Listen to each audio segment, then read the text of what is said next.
রাহমাতুল্লাহি ওয়া বারাকাতুহু। দর্শকবৃন্দ, খুবই সুখের সংবাদ, মানে খুশির সংবাদ, তাই ঈদ মোবারক জানালাম। সমুদ্র পথে যুদ্ধের বিভীষিকা, 2 সপ্তাহে 17টি জাহাজে হামলা ও প্রাণহানি হয়েছে। মধ্যপ্রাচ্যে চলমান সংঘাতের রেশ ধরে গত 2 সপ্তাহে পারস্য উপসাগরে হরমুজ প্রণালী এবং ওমান উপসাগরে অন্তত 17টি বাণিজ্যিক জাহাজে হামলার ঘটনা ঘটেছে। যুক্তরাজ্যের মেরিটাইম ট্রেড অপারেশন ইউকেএমটিউ জানিয়েছেন, এই ধারাবাহিক হামলা অন্তত একজন ভারতীয় নাগরিক প্রাণহানি হয়েছে।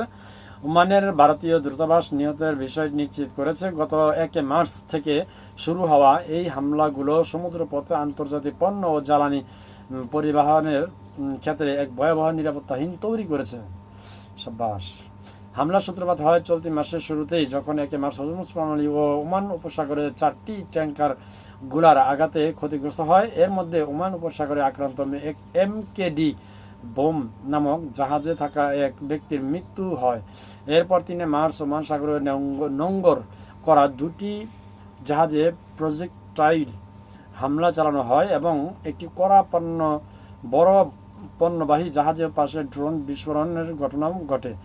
4 মার্চ পারস্য উপসাগরে ও হরমুজ প্রণালীতে আরও 3টি জাহাজ লক্ষ্য করে বিস্ফোরণ ঘটানো হয়।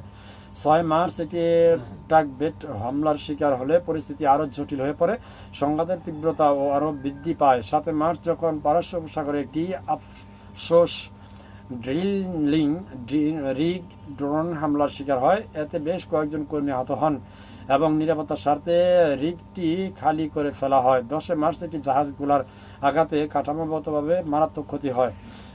11 মার্চ ময়ূরী নারী নামক এক কন্টেইনার জাহাজ সহ আরও 3টি জলযানে হামলা চালানো হয়। সর্বশেষ গত 12 মার্চ পারস্য উপসাগরে একটি কন্টেইনার জাহাজগুলোর আঘাতে ভয়াবহ অগ্নিকাণ্ডের ঘটনা ঘটে। আন্তর্জাতিক এই গুরুত্বপূর্ণ জলপথে একের পর এক এমন হামলা বিশ্বজুড়ে ব্যবস্থা ব্যাহত হওয়ার আশঙ্কা বাড়ছে।